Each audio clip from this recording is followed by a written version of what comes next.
Inspiration Nation. Hello, Lee Kemp here for another week on a podcast. Here as always with both Joe and Ryan. How are we doing, guys? Joe didn't do it. We're rolling with this. Okay. So I said what we'll do is when we pull back the mugs, when I say the name, you pull back your mug. So I'm here, I pull back the mug. We're here with Joe, nothing. I power through, Ryan pulls back the mug. About a week later, Joe pulls back his mug. So that was a brilliant start for our glorious return to YouTube. Hello, everyone out there listening. Thank you very much for joining us for another week of Inspiration Nation. Please search us out on social media, give us some support. We are at Listen to IN, Listen TOIN. Joe is all sorts of names across all sorts of platforms. Just look for Jose Noya, JOSENOYA, Inspiration Nation, and you will find him across all of the platforms. How are we doing, guys? Yeah, I'm good, thank you. How are you? Yes, good. Thank you, my friend. How are you, Joe? Other than a bit good. slow.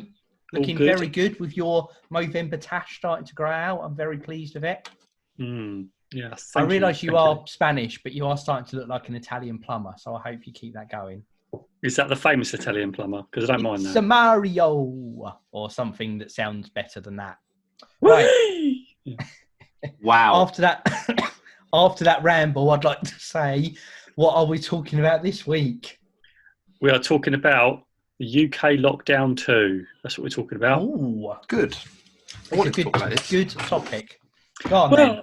I think it's important, isn't it? Because I think we've had one, and again, I'm not, I don't watch the news a lot, but I know, obviously, I keep tabs on things. I don't know what the rest of the world is like, other than, I expect they've got versions of this. So, we've got international listeners, we've got UK listeners, and I think it's important that, it could happen. If it's not happening where you are, then, it potentially could happen. So I just want to sort of just go back over sort of lockdown and the things that we can do, or things that I suppose personally we've done to sort of try and get through it at this period. And so that's what I want to talk about, really, and how we can develop those strategies to continue to improve, even though we're in lockdown, because it's difficult. And there have been a lot of people that have been really have been dreading it leading up to it. They didn't want to go back, to lockdown.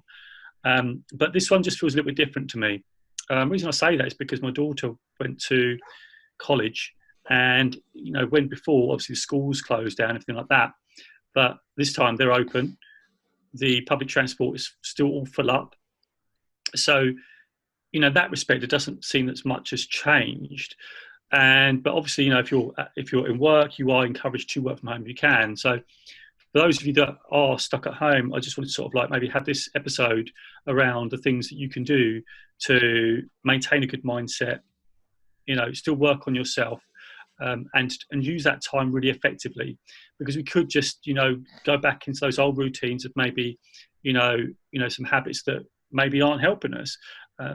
And, it could be that you're, spending too much time watching Netflix, which is okay for a bit, but then, what do you do? To, really taking time out to really carve out a mindset that you can actually come out better as a result of the lockdown. And I know this is challenging times for people, and I know there's a lot of difficulties for people having to deal with, people passing away. And so it's just really recognizing that life is going to throw us these curveballs, and I think it's another opportunity to handle this curveball in the best way we can, because there's nothing you can do about it, and it always goes back down to that circles of influence or circles of control that we've talked about previously in other episodes. So, for me, it's just really around. For me, I think it's an opportunity. I'm looking at it as an opportunity for me to just continue to develop my mindset, to continue to work on myself, to continue to actually, work on my personal mindset in terms of how I want to be, how I want to act, and what am I going to contribute. And so luckily, as Lee pointed out, I'm now growing one of these under my lip.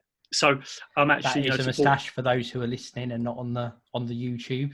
Thanks for the audio description there, Lee. I like that. And if I was going to give an audio description, I would say the wispy moustache. Yeah, it's about what do you reckon? It's probably about, I don't know, it must be a couple of weeks, maybe.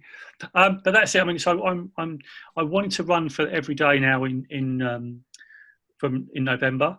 So I'm posting a daily video about it. So you know where I've got my 700 and I think it's 28 today, 7 to 8. So I'll be adding to that tally, but it's going to be talking about, you know, things with the journey I'm on till the end of November about this. And that's part of my way of giving back.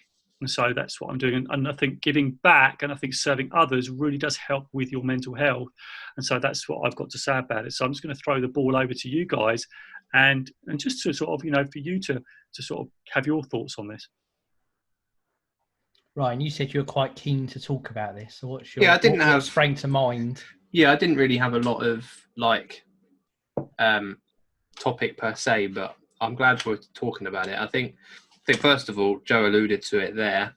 Day 7 to 8 today. It's 2 years Friday since the daily vlog started or the daily video started. 731 days because 2020 is a leap year. So that would be 2 years this Friday. So as long as he doesn't mess up in the next 3 years, congratulations. 3 days, sorry. Congratulations. Huge congratulations, Joe. That's such a milestone. 2 years of those daily videos is absolutely amazing. Yeah. I just didn't know it was that close. It's weird. I didn't even, you know, when Ryan sent me that message, I wasn't even thinking about 2 years. I wasn't even thinking about it. When you then said it, I thought, blimey, that, and you said about the leap year, I think, oh, right, it's coming a bit sooner. I wasn't thinking 2 years. I'm you know, aiming for longer, but it's weird that I'm not thinking in years now. I'm not thinking as it's that many years, or which I did think at the beginning when I started, like, oh, how am I going to do this for a month? How am I going to do it for 2 months? You know, like, but now it's like 2 years, and it almost is like a natural process now a little bit. But yeah, thanks, Ryan. Appreciate that, because that really did. I thought, God, if I started again, I don't know if I could. If someone said you can do it for 2 years, you've got to do it for 2 years, I don't think I would have started. So, but no, it's nice. It's nice to step into that. Thanks, Ron. Monday, the 13th of November, 2018, it would have been. Started on a Monday. Wow, that's proper. I don't even know that day. Wow, that's amazing. Very good going. So lockdown 2, as we are here in the UK. How does this feel to you guys then? Different. I feel more prepared this time. Why do you think that is? Because we've done it, really. The real short answer is we've done it. Yeah. Big man Bojo is saying that it isn't going to be as bad as last time, and he's left schools open, he's left universities open, colleges open. It isn't as locked down as it was before, because I think the first time everyone just went cold turkey on everything, which is a fair enough reaction. However, this time, things like fast food places are staying open. Some pubs are doing takeaway or deliveries for food and beers or whatever. So people know what they can not get away with now, but they know what they're safe doing this time around. I think it's a bit more of it's just a happy medium between what we've been doing, not really a happy medium, but a medium between what we have been doing for the last few months and the lockdown we had before. I felt like last time not everyone was scared to leave their houses, but people were definitely aware and apprehensive that leaving their homes was quite serious, and that still is the case. But I think there's a bit more of naivety maybe this time, that it isn't as bad.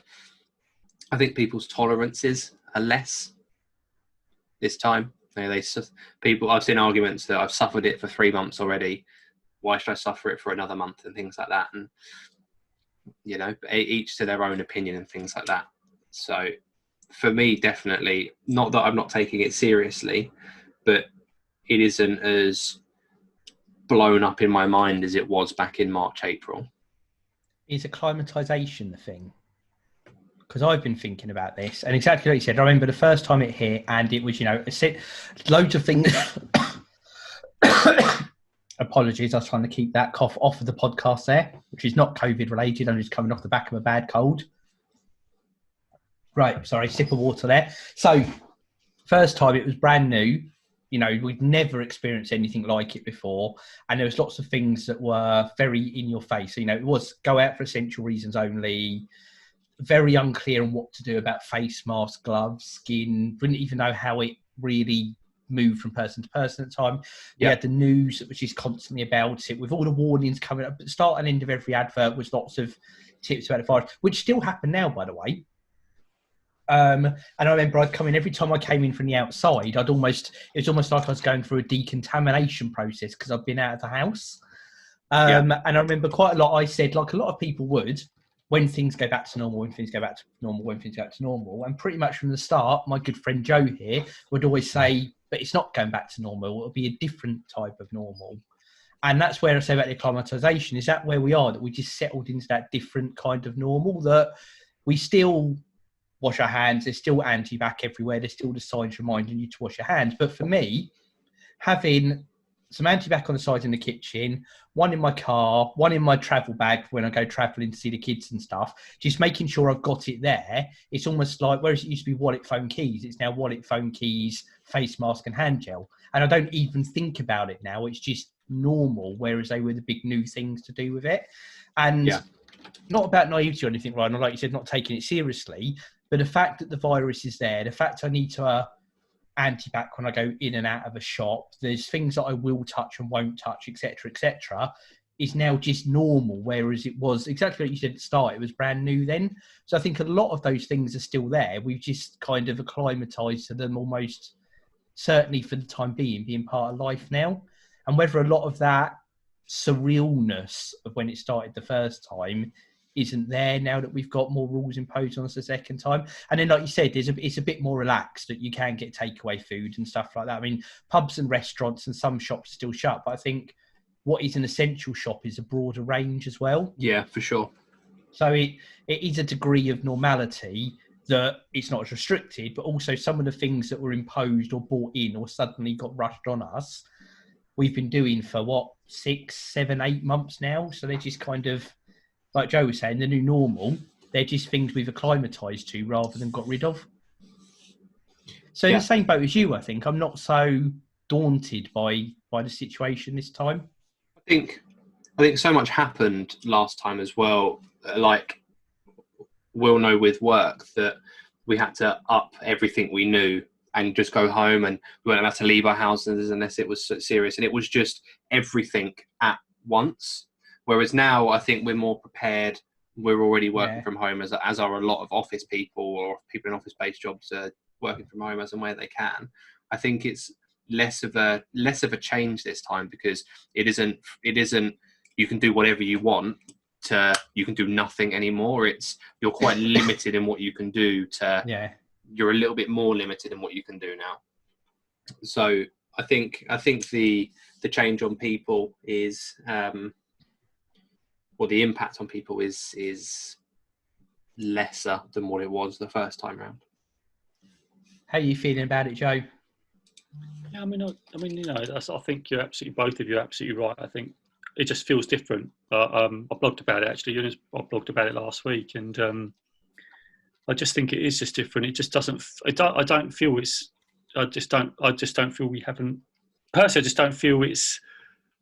Like you both said, it's like it's such a shock. We have been here. It's like when you do things again, it becomes a bit more familiar. Like you said, your habits get dialed in, all sorts of things like that.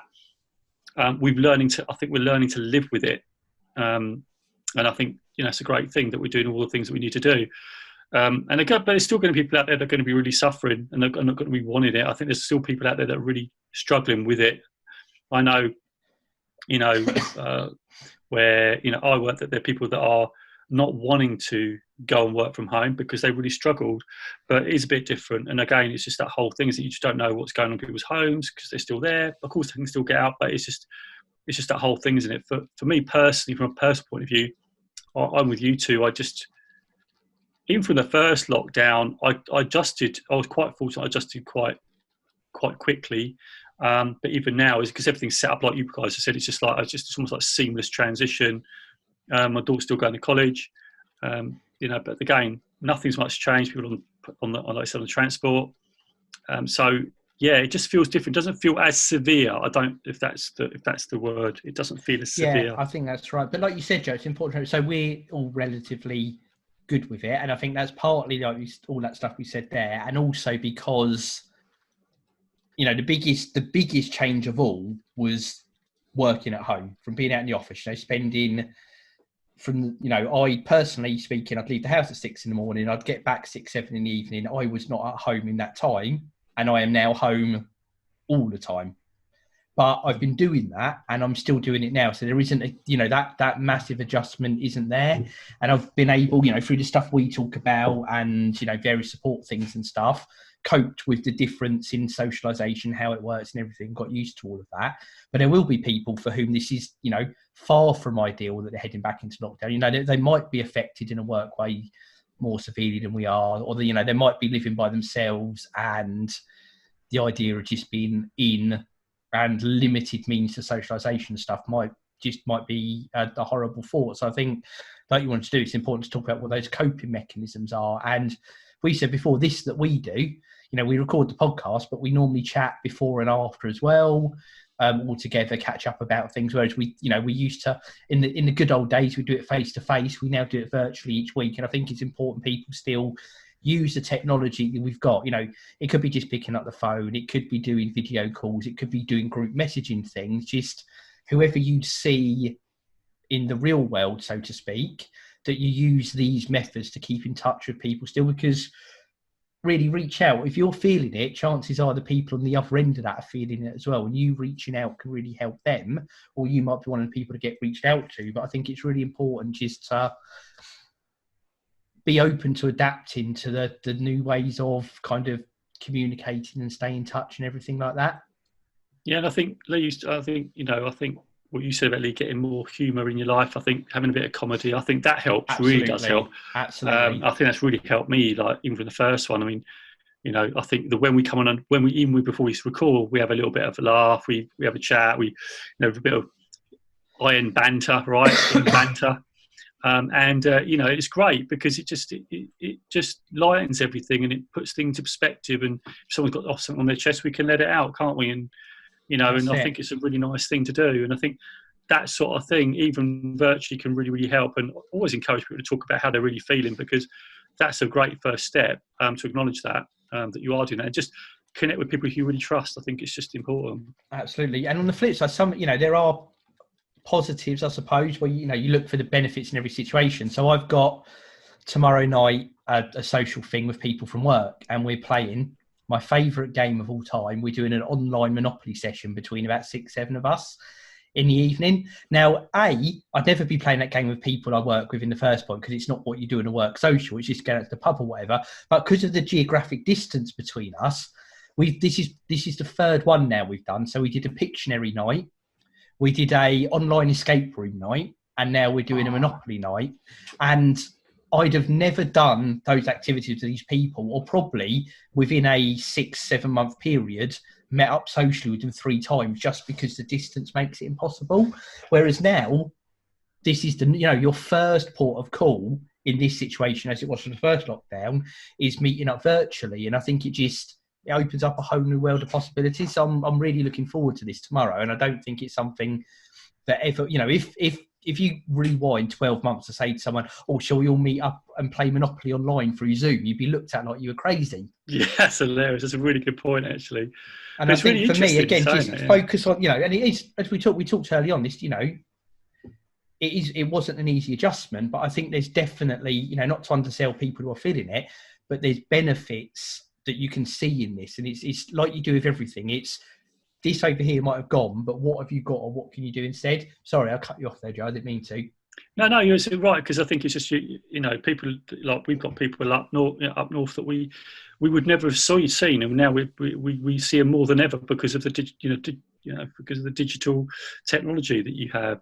So yeah, I totally agree. I love that. And again, I think we actually know more about each other now than we did before the lockdown because of what you just said. And that's what I just wanted to add to that. It was good. Yeah, no, I think that's so. There's lots of things, and I say this is the point. Our inspiration for the week is to encourage people. And we say it all the time. We are here. Apologies again. Raw and uncut, coughing on the podcast. If you are suffering, if you need someone to talk to, if you're not sure where to go, we're here as well. Reach out on the social media, send us a message. If you need someone just to offload to, then absolutely happy to hear. I know certainly, Joe, over the years, you've had numerous people through, the messages and the daily videos and stuff reach out. And I think it's always proved to be a a positive impact for those people. So we Yeah, are genuinely, sincerely, absolutely here for that. Yeah, so I had someone last week reach out, and we had a chat and stuff, because they're going through a difficult time. So yeah, absolutely. It's that whole thing around just it's about connection, and I think more than ever is so important. What you two? Oh, sorry, go on, Ryan. I was going to say what you two explained is socialising with friends. I'm of a generation where we do that more online than offline anyway. That's very true, yeah. So I'm not saying I don't have friends in real life, obviously, but I think those I would play games with online 5 of the 7 nights a week anyway, that's still happening. So for me, the social sense of change hasn't changed that much. I was obviously going out and seeing my in real life friends, if you like, and people that live near me, because a lot of the guys I play online with live up north.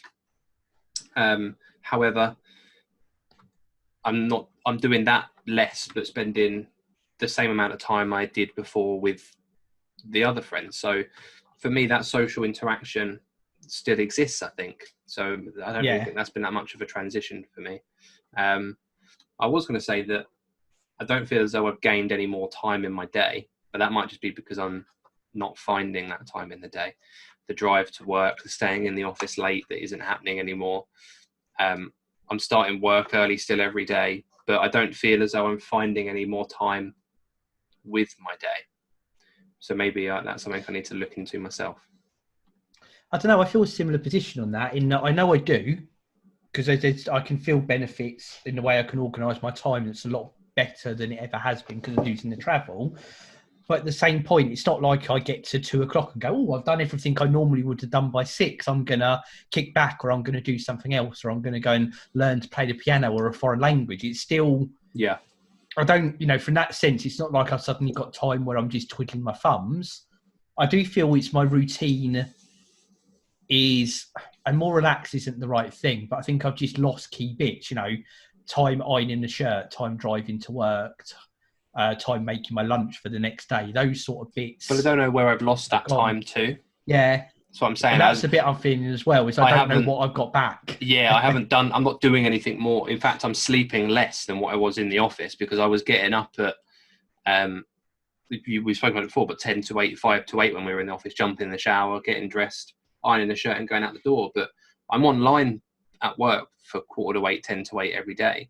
So I've gained, the drive, I've gained an hour, which I've put into work. That's fine. But there are some days I finish at 4 when I wouldn't normally have done so. That hour that I've got just doesn't seem to materialise anywhere. Yeah. If you know what I mean. It's weird. It's all, I think everything just kind of shifts a little bit round it, and that's where you feel it. I think you're right. I think the shifting, work's adapting to this adaptation. That's what I feel like, for me, it's just, I've got more on than I ever have when I was working at work. I've found it's gone, that I've got involved in so many different other things because of this, because of the lockdown, because there's been needs, and because I work in, helping people and stuff like that, that there's been certain needs that, to be addressed. And I find myself being, going in all sorts of directions, which is great for me. I really enjoy it because I love being, I love being with people and love to help them. So I found I've been, what's the word? Productive. I think we always say on the show, don't we? Indeed, we're never busy. We're always productive. But more as productive as that. But literally, it's like go, but then you've got to be conscious. I think, and I just wanted to put this out there, that this is a great opportunity to take time out. I think we all do need to take time out and step out and have self-reflection. And I think that can take a step back when you are in this whole thing where you will not take a step back because you can get involved in so much stuff. I think we need to take that time for ourselves. And again, I will reiterate the morning routine. I would reiterate, any reflections that you can do. At the moment, I've been rereading Stephen Covey's 7 Habits, and there's a big reflection on there about begin with the end in mind. And he talks about, imagine you at the end of your life and stuff, a reflection about how you want your life to be. And I think this sort of stuff is really a great opportunity right now that you could do that. You could really do that. And, make sure you do take some time out for your self-reflection. And I know some people, well, I'm not going to bother doing that because I've got so much on. But no, you need to take that time back for yourself, and to really work on, where you want your life to be, and to be really clear. And I'm going to go back to a conversation I had with Simon Scribb, about being really successful people have a really clear direction of where they're going. Okay, the how may be different, the way they get there is different, but the actual clarity of where they're going is really, really clear. And that's what I encourage people to do, to really, you're right, Lee, but really be clear on where you're going. It's really important. And I think this is a great time to do it. And make it a bold vision. Stephen Covey talks about 4 things. What would your family say about you when you're gone? What would your friends say about you when you're gone? What would your work colleagues say about you gone? And what would your community say when you're gone? I think it's a really good reflection exercise that everyone can do, because it talks about the end game essentially. What are you wanting to do with your life? And so it does put things into perspective. So I really like that. So I just thought I'd leave that with everybody as we go through the second lockdown. I like that. I feel that's a good summing up point on this, Joe. So I'm glad we talked about this. I want to make a quick mention, as I always like to do, InspirationNation.org.uk. If you like the show, if you like what we're doing, head over there, get yourself some Inspiration Nation merch. Ryan loves when I say that. I might say swag otherwise, Ryan. Which one do you prefer? Either. Was that either or neither? Neither. Yeah. He's not even reacting to you anymore now. We'll do as we did at the start, Joe. See if we can get it right this time. Quick mug shot. Get your Inspiration Nation mugs, hoodies, t-shirts. No more tote bag. I took down the tote bag. You took it down? Our great collection of Jose Noya hoodies, sweatshirts, t-shirts there as well. We appreciate any support. If you want to go over there, 10% off all orders with the promo code MERCH, M3RCH. Don't forget to give us a shout out on social media. Listen TOIN. Joe is Jose Noya across all social media platforms. You stick his name in and he will come up. Check those daily videos. By the time this goes out, we will be just over the 2-year mark, which is absolutely fantastic. Really good, timely show. I feel quite good reflecting on that stuff about lockdown, if I'm perfectly honest, Joe. Again, people out there listening, if you want support, friends, family, co-workers, everyone's going to be feeling it as well. Reach out to them, reach out to us as well. We are here for you and happy to help. Ryan, is there anything else that you would like to add? When you ask me this, it comes across as if I've done something I shouldn't have and he wants to call me out. No, thank you. So I like, it's turned into the best running joke on the show, Ryan. So I'm the best. Everyone knows what we're on. Indeed. Right. All that is left for me to do is say we'll be back next week and then count us down. 3, 2, 1. Inspiration Nation. Catch you guys later.